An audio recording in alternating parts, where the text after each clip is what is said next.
নমস্কার, তানভিস মম কিচেনে আপনাকে স্বাগত। আজ আমার আর আমার হাজব্যান্ডের ভেজ থালি খেতে ইচ্ছে হয়েছিল। মাছ মাংস খেতে মন হচ্ছিল না, আবার বিশেষ কিছু রান্না করতেও মন হচ্ছিল না। তাই ঝটপট করে কুকারে মুসুরির ডাল, নুন, হলুদ আর জল দিয়ে 3টে সিটি দিয়ে সেদ্ধ করে নিয়েছিলাম।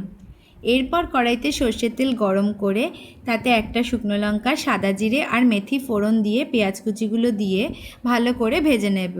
জানেন তো, আমার ঠাকুমা শুধু মেথি ফোড়ন দিয়ে মুসুরির ডাল করতো, এত অসাধারণ খেতে হতো, কিন্তু আমার হাতে কেন যেন সেই স্বাদ আসে না। পুরনো দিনের মানুষদের হাতের রান্নার স্বাদই ছিল অন্যরকম। যাই হোক, এরপর আমি একটু আদা কুড়িয়ে রেখেছিলাম, সেটা দিয়ে দেব, আর 2টো কাঁচা লঙ্কা দিয়ে আর একটু ভেজে ডালে সম্বাদ দিয়ে দেব।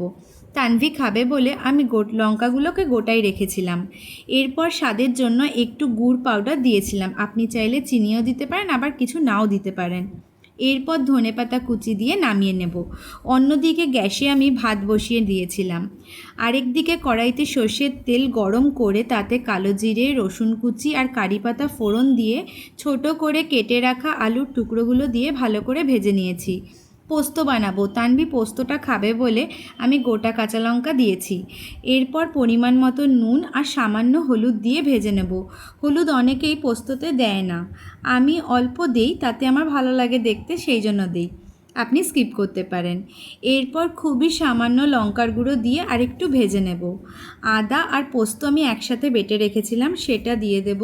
দিয়ে আরেকটু জল দিয়ে আরেকটুখানি কষিয়ে নিয়ে একটু ঢাকা দিয়ে অল্প কিছুক্ষণ রান্না হতে দেব। রেডি হয়ে গেল আমার পোস্ত।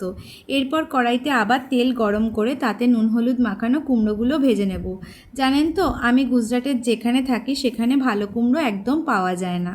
এরপর কড়াইতে আবার তেল গরম করে তাতে কাঁচা লঙ্কা কুচি, পেঁয়াজ কুচি ভেজে কিন্দুরিগুলোকে গোল গোল করে কেটে রেখেছিলাম, সেটা দিয়ে পরিমাণ মতো নুন আর হলুদ দিয়ে নর্মালি ভেজে নেব। রেডি হয়ে গেল আমাদের সিম্পল বাঙালি ভেজ থালি। আপনাদের যদি ভালো লেগে থাকে তাহলে অবশ্যই একটি লাইক, কমেন্ট আর শেয়ার করবেন।